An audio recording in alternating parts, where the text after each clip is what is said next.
Assalamu alaikum wa rahmatullah. Today, we are going to address a real and often taboo subject. What to do when you are overwhelmed by a strong sexual desire, while wanting to remain faithful to Allah. Know that feeling desire is natural. It is not a sin in itself. But how we respond to it makes all the difference. Understand that desire is a test, not a curse. In the calm of a starry night, in the silence of a breaking dawn, the soul of the believer wonders. Why this inner fire? Why this desire so strong, so persistent? And it is then that the word of Allah illuminates our hearts, like a gentle light in the darkness. And surely, the soul incites evil, except that to whom my Lord grants mercy.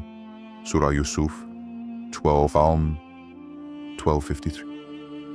O you who hear these words, know that your desire is not a condemnation. It's not a stain on your soul. This is not a mark of indignity, it's a test, an opportunity, a ground on which your love for Allah can be expressed in all its grandeur. Allah created the human being with instincts, needs, impulses of the heart and body. Sexual desire is not, in itself, an evil. It is like a fire. In its rightful home, it warms, it illuminates, it gives life. But left to its own devices, without control, it can burn, consume, destroy. The Prophet Muhammad, the man of pure heart, never denied the existence of this reality in us. He recognized its strength, and he showed the way to elevate it, to channel it towards what is halal, towards what is noble. In this great theater of life, every impulse, every temptation is a blank page. And you are the writer of your story before Allah. When the urge arises, you have two choices in your hands. Either let it dominate you and put a dark stain on your record. Either contain it, sublimate it, and register an act of patience which will shine on the day of judgment. Every moment you struggle with your desire for Allah is a moment of secret victory. Maybe no human eye will see you. Maybe no one on earth will applaud your inner struggle. But know that the whole heavens are witnesses. The angels record, and Allah, the seer of hearts, is fully aware of them. Sometimes, under the pressure of desire, we can be tempted to think, I am weak, I am lost, I am unworthy. But remember, my brother, my sister, that even the prophets, the chosen ones of Allah, felt the assaults of the soul. Surah Yusuf reminds us that even the noble Prophet Yusuf, alayhi salam, faced with the temptation of Al-Aziz's wife, implored Allah, saying, O my Lord, prison is better for me than what they invite me to. Surah Yusuf 12:33. Look at the nobility of his reaction. Not the pretension of believing oneself to be invulnerable, but the humility to recognize one's weakness and to seek protection from Allah. Desire is therefore a living reminder of our constant need for Allah. Without Him, we are weak. With Him, we are strong. With every beat of your troubled heart, remember that you are on a mission. The mission to protect your soul. The mission to show Allah your sincere love, your attachment to His satisfaction rather than your fleeting pleasure, and how much this secret struggle is loved by Allah.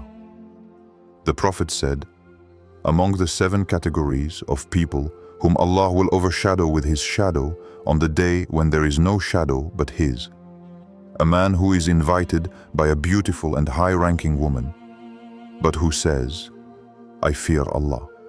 Bukhari and Muslim. How precious is your effort. Oh, how noble your fight is. Never let shaitan convince you that you are bad because you feel. On the contrary, remember, it's because you feel that you have the opportunity to rise.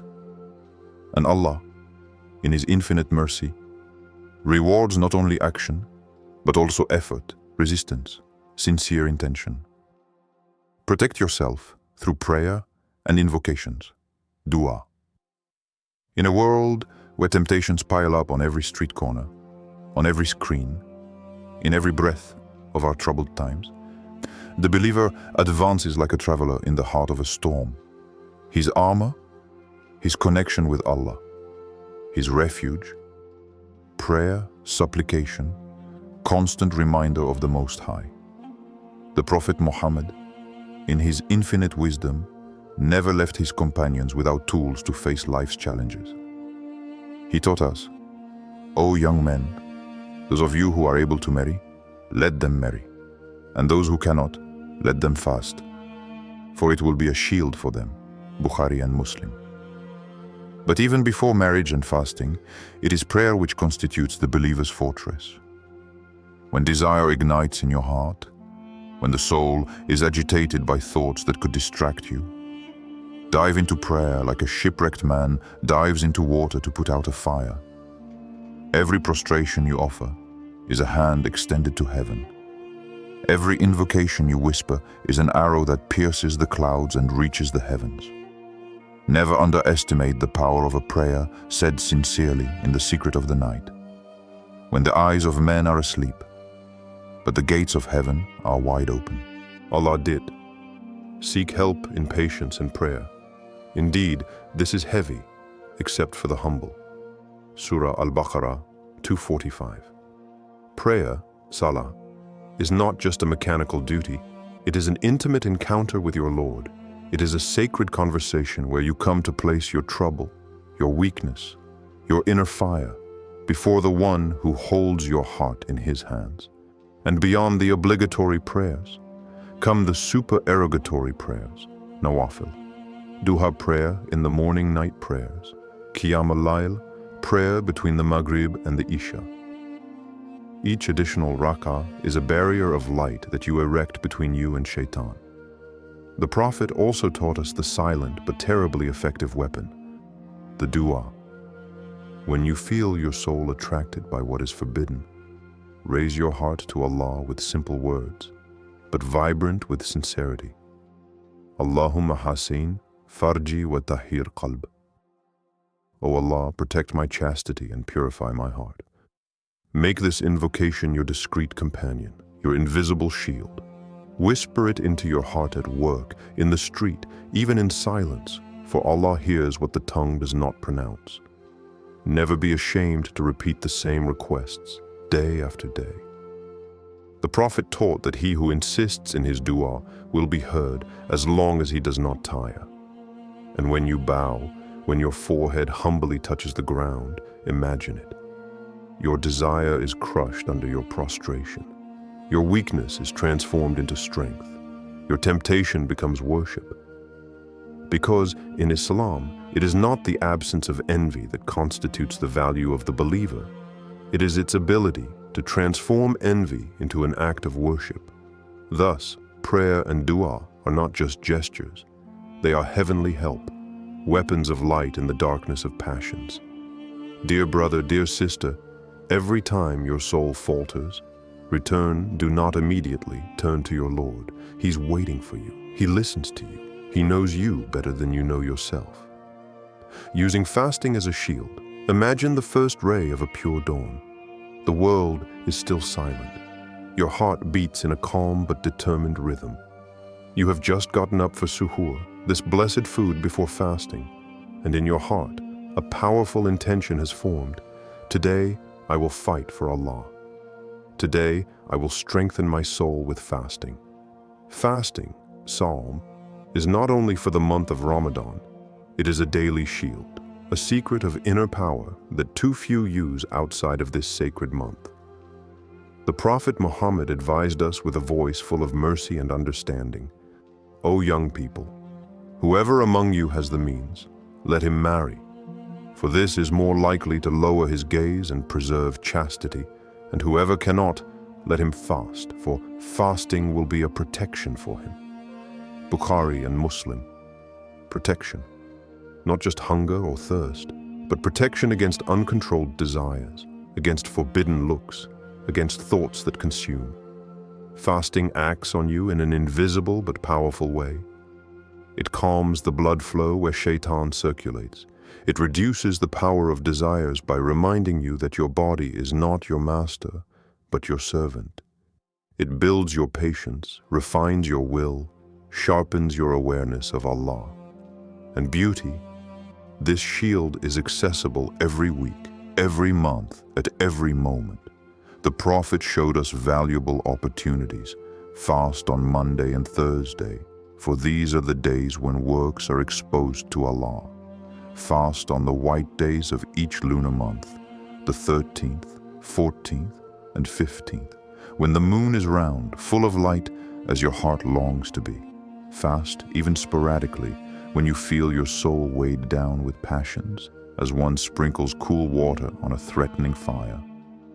Visualize yourself, waking up before Fajr, taking this blessed suhoor with a few dates, a glass of cool water, and raising your hands to make dua. Your stomach is empty, yes, but your heart is filled with light. Your body is weakening, yes, but your soul becomes as solid as a mountain. Fasting reminds you that you are not a slave to your impulses. You are the servant of Allah, and Allah loves the one who fights for Him. There will be days when your body screams, eat, drink, satisfy yourself, but your soul will answer Him firmly. No, not today. Today I fast for Allah. And every hour you spend like this, every minute of patience, is written in your record book with gold ink. The Prophet said, fasting is a shield. The fasting person has two joys: joy when he breaks his fast, and joy when he meets his Lord. Bukhari and Muslim. Your effort will never be wasted. Your fast today is your victory tomorrow. So arm yourself with this powerful act. The desire will calm down. The heart will be purified, and Allah will look at you with love. Change environment immediately. Attention. When desire starts burning inside you, don't wait. Don't hesitate. Don't listen to your soul which tells you, I'm going to resist just a little. Because this just a little is often the entry into Shaitan's trap. Prophet Yusuf, when confronted with Al-Aziz's wife's call to sin, did not stand still and argue. The two I was. He left the place. He ran towards the door, ready to lose everything except his dignity before Allah. And you too, run away. When the screen becomes a source of temptation, turn it off immediately. Put your phone down, close your computer, change room, open a window, take your coat and go out and walk under the sky of Allah, even for 5 minutes. When the soul is on fire, inaction is an invitation to sin. But rapid movement is an act of spiritual survival. Never be left alone to ruminate on your thoughts. The Prophet warned us, the wolf only devours the isolated sheep. Ahmad, authenticated. When you are alone in the face of temptation, your strength diminishes and Shaitan becomes bolder. Break this isolation. Go join your family. Call a godly friend. Put your hand on the mushaf and start reciting. Immerse yourself in a manual task, cleaning your room, preparing food, writing, walking. Change of air, change of atmosphere, change of focus. This is not a shameful escape. It was an honorable escape, a flight to Allah.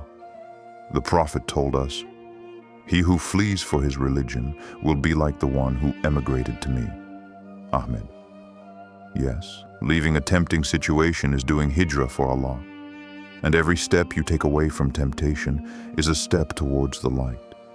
A step recorded in your register. A step that makes Shaitan cry and the angels rejoice. Remember, in these critical moments, your body pushes you towards ease, but your heart aspires to nobility.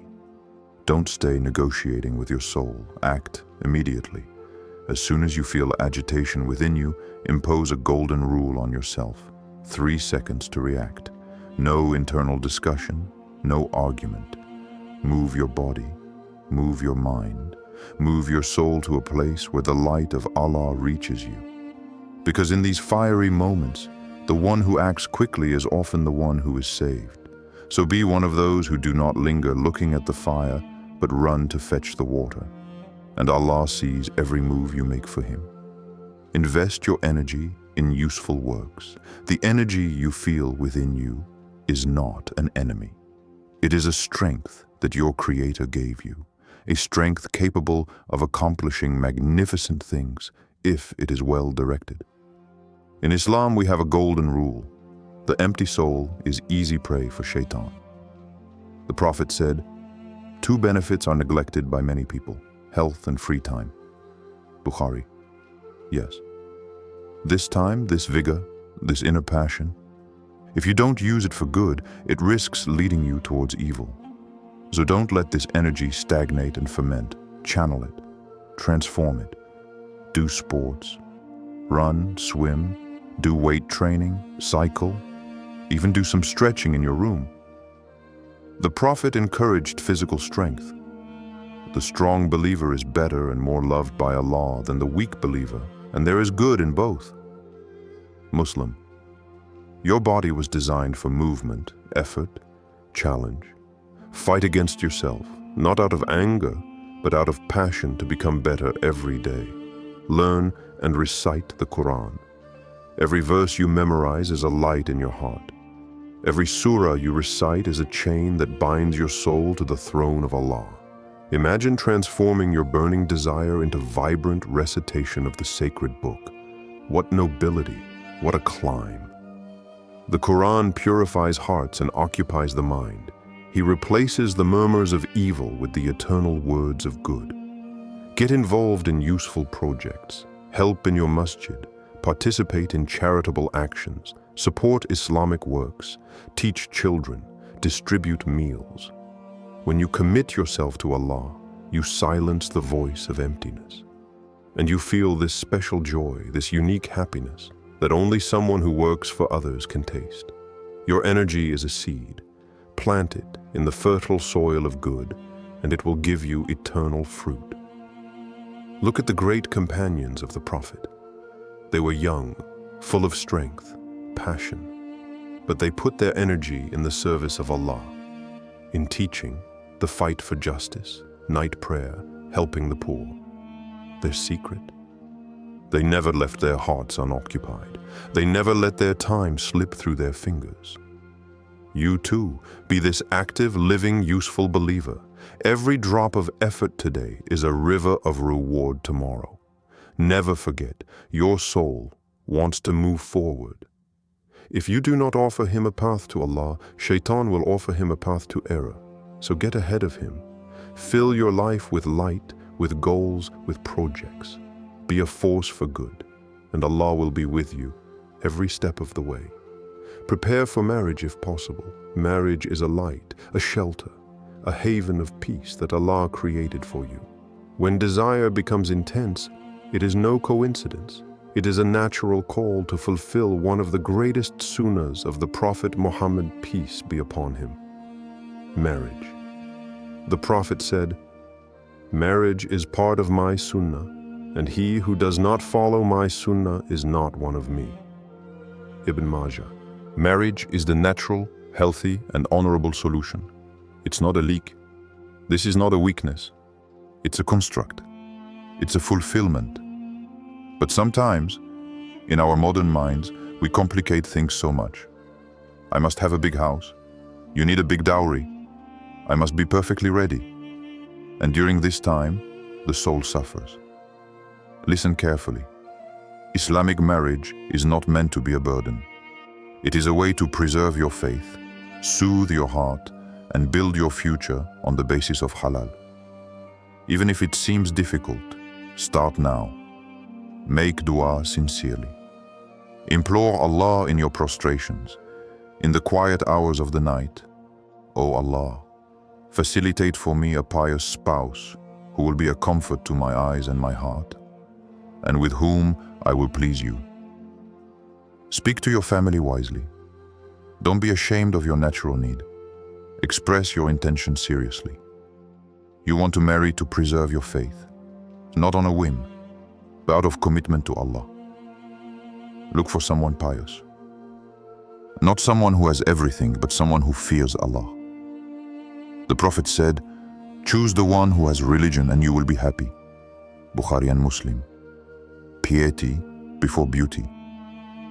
Faith before fortune. The heart before appearance. And if you think there are many obstacles, finances, work, organization, remember, Allah has promised His help. And marry the single among you. If they are poor, Allah will enrich them by His grace. Surah An-Nur 24-32. Yes, you are not carrying out this project alone. Allah is your support. Allah is your sustainer. Imagine a house perfumed by prayer, a spouse who elevates you spiritually, children who recite Bismillah before each action, a home built on faith, a love based on the fear of Allah, a happiness that crosses life to paradise. It starts today with an intention, a prayer, an approach. Even if the path seems long, every step you take towards halal is a step you take towards the satisfaction of Allah. So move on. Sow today what will bloom tomorrow, and Allah will accompany you at all times. Brother, sister, know that your struggle is seen by Allah. Every time you resist for Him, He rewards you, even if no one else sees your efforts. Never lose hope. Keep moving forward, one step at a time, trusting in His mercy. May Allah grant you purity, patience, and success in this life and the hereafter. Ameen. Don't forget to like, share if this message can help other hearts, and above all, to stay connected to Allah. Wa assalamu alaikum wa rahmatullahi wa barakatuh.